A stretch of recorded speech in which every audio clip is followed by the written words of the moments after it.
พอเป็นคนเห็ดพี่น้องเขาห้องยังฮะอารูอันนี้เป็นห้องกระช่างบ่แม่กระช่างบ่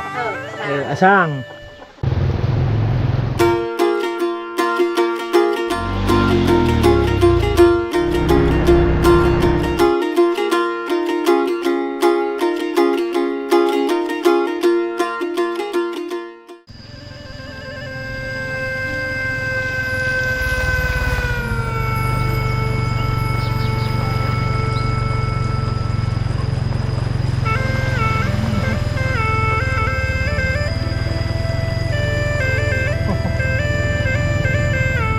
สบายดีสบายดีโอ้บันชวนไปใส่มองอยู่ใส่บ้านจุนี้น้ำสกีนี่น้ำสกีนี่ได้หลายอยู่บ่ลายได้ปลายังส่วนหลายปลาอย่างปลาดกเกี้ยปลานกเกียปลาขาวปลาข้าวโอ้นี่อุปกรณ์หาอยู่หากินพี่น้องเพิ่นจะเป็นมองเนาะประมาณจักโมงไปกู้ไปนี่บ่ไปใส่แล้วก็ไปจักโมงไปเอาปลาบัดนี้9 โมงแดงหลายแม่นบ่เต็มเลยแม่นบ่9 โมงแดงได้10 ตัว10 ตัว20 ตัวพอได้อยู่ได้กินเนาะเอาอันนี้ก็คือวิถีชีวิตชนบทเฮาพี่น้องยามประมาณ 3-4 โมงนี่เพิ่นจะไปใส่มองไว้เนาะอยู่น้ำสกีนี่แหละน้ำสกีแล้วก็ประมาณ9 โมงแรงแล้วก็ไปเอาได้ประมาณ20-30 ตัวมาได้ปั่นเช้าเนาะเอาขอมกกับใจพ่อเอ้ยป้อขอมกกับใจเด้อโดยตัวมาแต่ให้แบกไฟเมื่อพร้อมเพิ่นมาแต่ให้พี่น้องผู้แบกไม้เมื่อพร้อมได้พุ่นน่ะผู้หญิงชนเผ่านี่เก่งเนาะหาอยู่หากินก็เป็นเฮ็ดให้ก็เก่งเนาะสาวเนาะเจ้าเราเก่งเนาะโอ้แบกไม้พร้อมมึงแน่พี่น้องเลยเพิ่นเก่งในเพิ่นหาอยู่หากินก็ได้เฮ็ดให้ก็เก่งแบกไม้เมื่อพ่อมอีก ไอ้กันเด้อตาดูทางนี้หนังขาอยู่พี่สบายดีโอ้ทางนั้น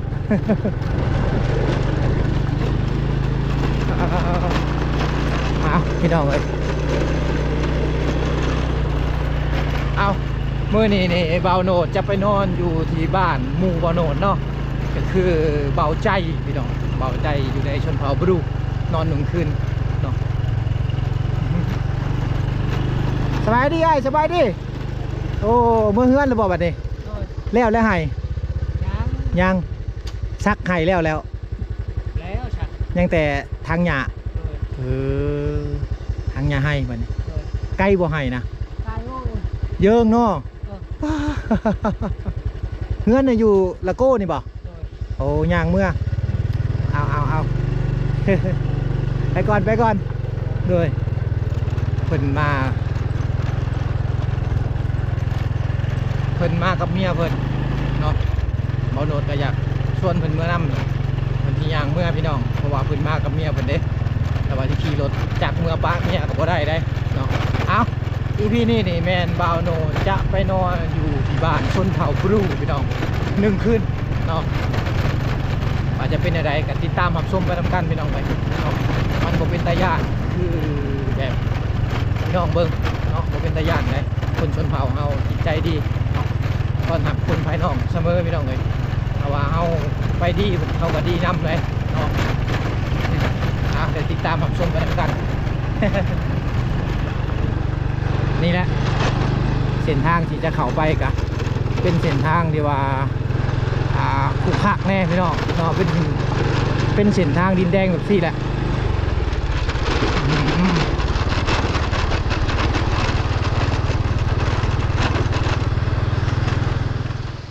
ตอนนี้บ่าวโหนดกำลังจะหอดเฮือนบ่าวใจเนาะหรือว่าเฮือนน้องทรายบ่าวโหนดเองมื้อนี้ก็จะไปนอนอยู่เฮือนบ่าวใจจัก1 คืนพี่น้องเนาะแต่ว่าก่อนจะไปเฮือนบ่าวใจเนี่ยบ่าวโหนดจะพาพ่อแม่พี่น้องมาเบิ่งวางชาวบ้านเขาเจ้าอาบน้ำใส่น้ำเนาะเป็นน้ำห้วยธรรมชาติสบายดี บันชวนโอ้วางนี่เป็นวางอาบน้ำไปเด้อเนาะตัว ผักเนาะอาบน้ำคือเจ้าสบายดีผู้สาว ป้าโหทางนั้นมาอาบน้ำเห็นบ่ย่างลงมาเป็นแถวพี่น้องเนาะแบบดั้งเดิมบริเวณหมู่บ้านเขาเจ้านี่คักเนาะอาบน้ำธรรมชาติเลย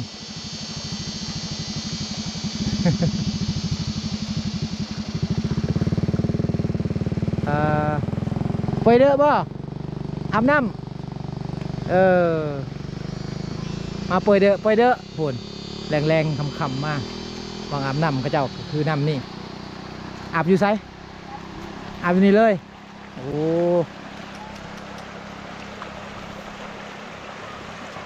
ผักเอลีอันนี้นะเอานี่ก็คือวางอาบน้ำของชาวบ้านเขาเจ้าบ้านสกี้บ้านนี่เนาะเป็นหมู่บ้านดังเดิมอยู่ในจุดซุมละโกเอาสาวอีกแล้วนี่กะ ตัว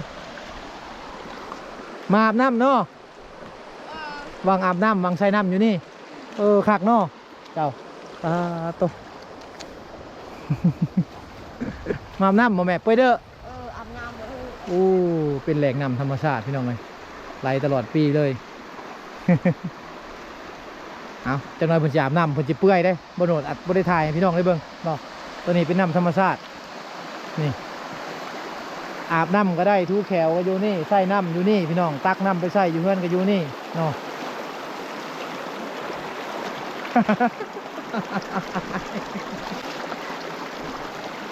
น้องเช้าล่างรถเนาะอายเนาะ อายกล้องเอาล่างอายประกวดแหละ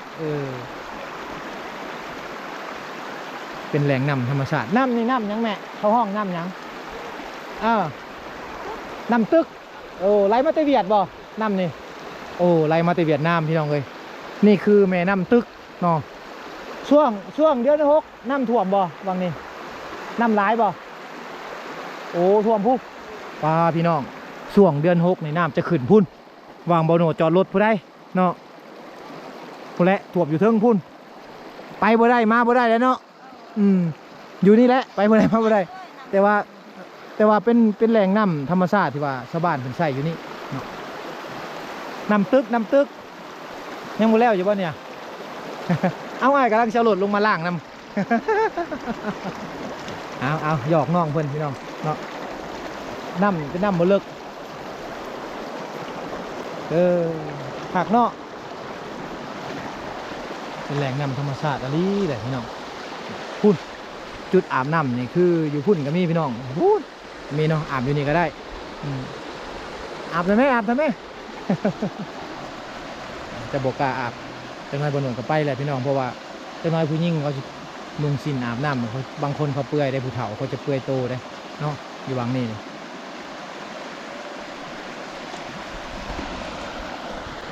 เอาพี่น้องนี่ก็คือแหล่งน้ำธรรมชาติเนาะ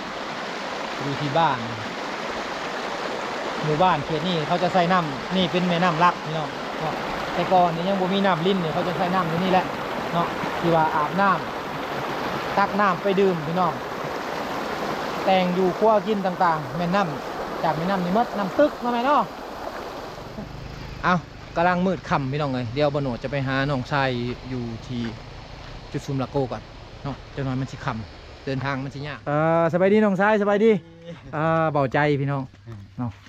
เป็นคนในจุดซุมเลยได้สบายดีแม่เอ้ยอันนี้แม่บ่อันนี้ป้าเจ้าแม่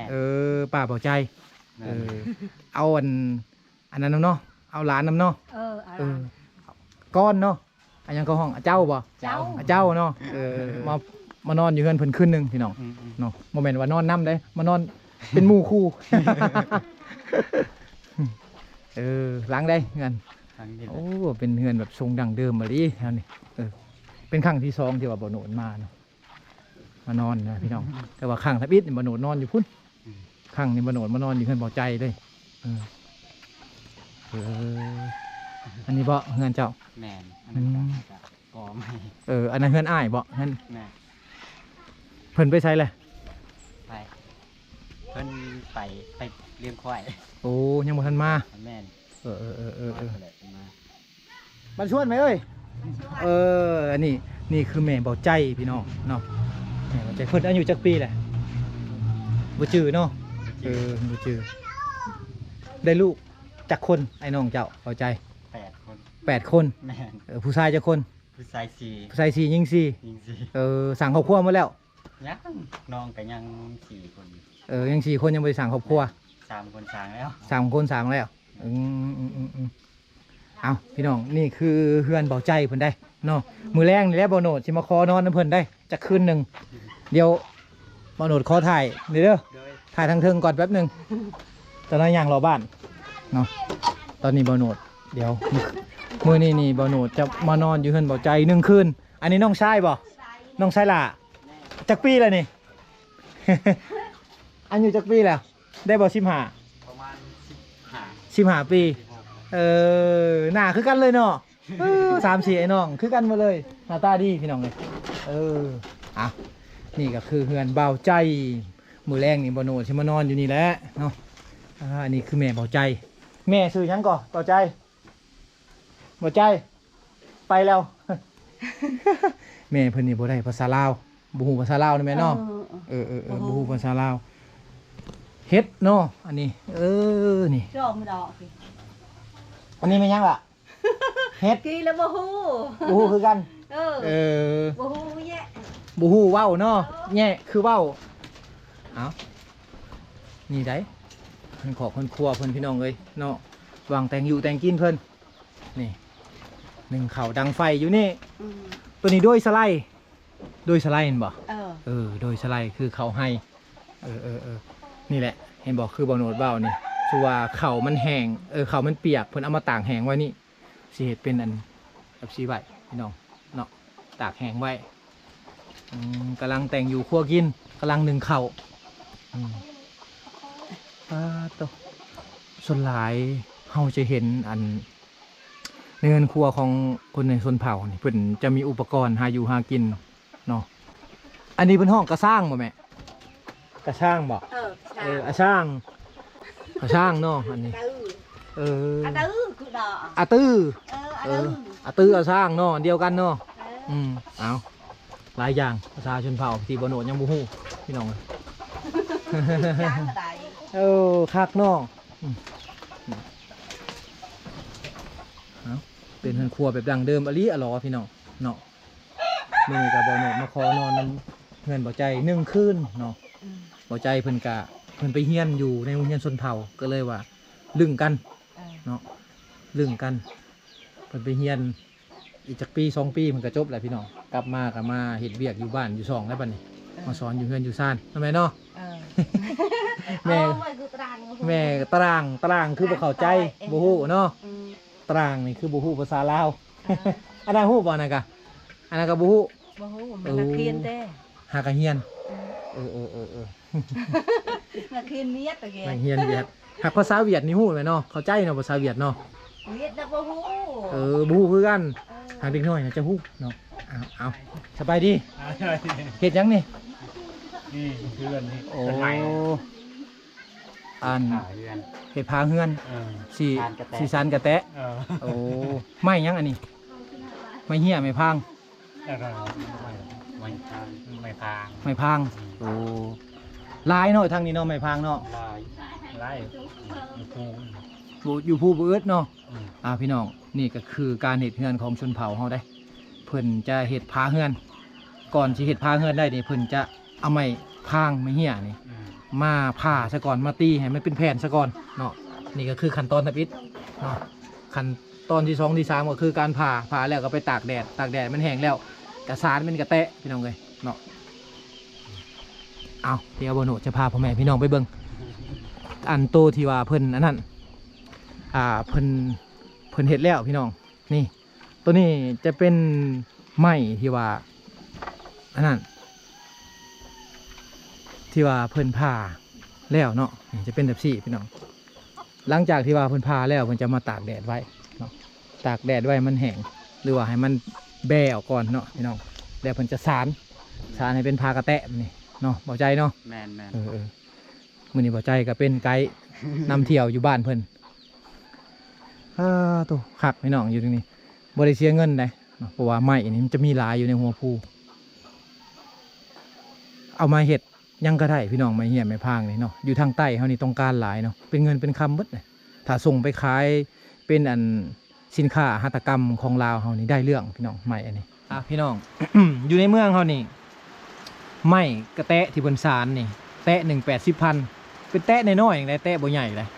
ได้พ่อเม็ด50คูณเม็ด50ประมาณนี้เนาะราคา 80,000นะแต่ว่าอยู่ทางนี้นี่เพิ่นเอามาแต่ภูแต่ผาบ่ได้เสียเงินซื้อมีแต่เสียค่าน้ำมันรถ ไปเอาหั่นก็คือรถไถมันไปแก่เอาเนาะเอามาเฮ็ดเองพี่น้องเลยนี่ก็คือฝีมือหัตถกรรมของชนเผ่าเฮาได้ ผูก50หน่อย จักลำเนี่ยเจ้าคนมาจักลำคนมา50ลำ 50 ตัวนี่ 50 ตัวคนมานี่นะแม่นหมดเลย50ลำบ่พอเนาะบ่พอเนาะเอามาอีกนี่อีก50นี่ถึงพอตัวนี้ยังบ่พอเลยพี่น้องเพิ่นสารเพราะว่าเฮือนเพิ่นหลังใหญ่เติบเนาะประมาณอีก50ลำบ่ได้ถึงพอประมาณ100ลำนะรวมๆกัน น้อย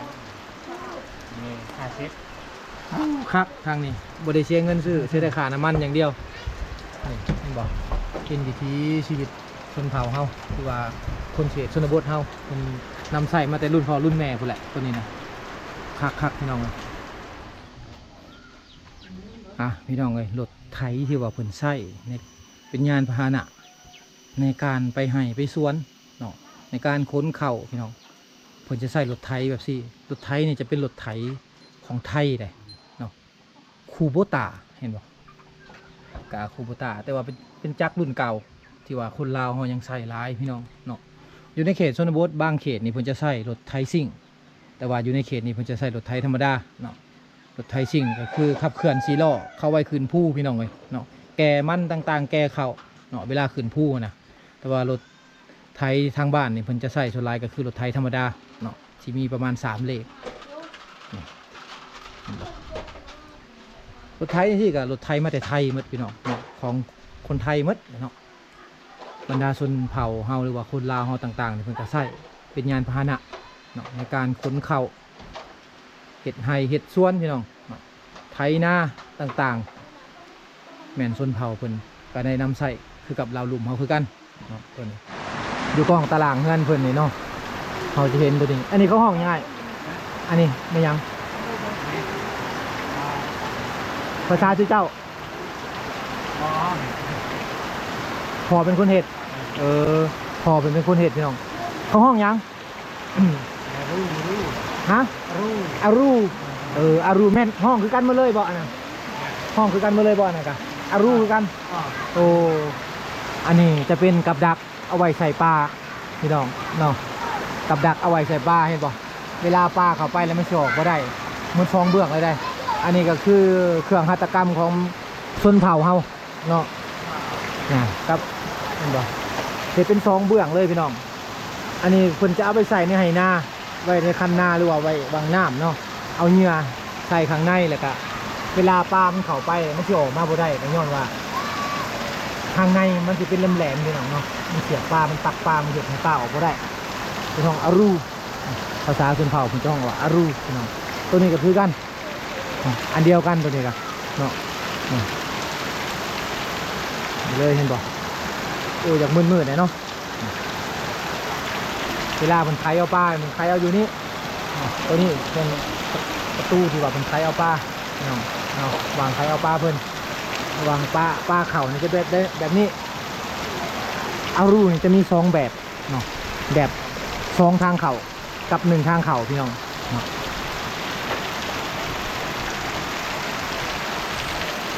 ตอนนี้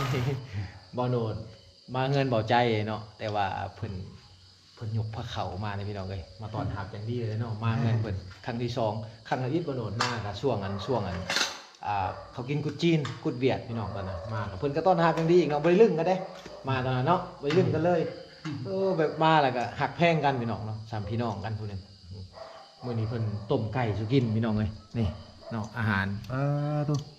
ต้องขอมุกขอบใจในลายเจ้าภาพนี่เจ้าภาพเพิ่น3พี่น้อง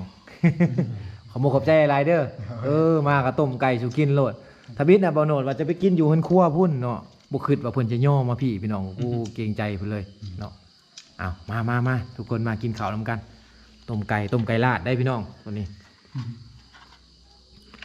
อยู่พุ่นเพิ่นกินเหรอติเพิ่นมีหรือเปล่าอยู่พุ่น มีแล้ว อ๋อถ้าเพิ่นบ่มีก็เอาถ้วยหนึ่งไปก็ได้ของเป็นหยังยันเพิ่นบ่พอเลยทั้งคนหลายอีกว้าเพิ่นต้มไก่ชูกิน ขอบมุกขอบใจเนาะเจ้าภาพเพิ่นพี่น้องมากินข้าวน้ำกันเด้อสูตรต้มไก่เพิ่นนี่จะเป็นสูตรต้มไก่ทางเวียดแต่จะคล้ายๆกันเนาะบ่คือกันกับทางเฮาพี่น้องคนละอย่างกันเนาะสูตรต้มไก่นี่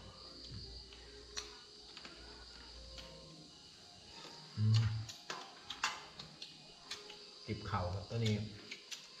อะไรก็ได้ตัวนี้ติบนี่ก็ได้นี่ตัวนี้จะเป็นเข่าไฮเนาะเข่าไฮเพิ่นเนาะถ้าเข่าไฮอยู่นี่เม็ดเข่าหน้าบนตัวนี้โอ้ว่าอยู่คือว่าเม็ดโบตุ้มบันไดเม็ดยาวๆเนาะคนละติบเลยบ่กินกันนี่ก็ได้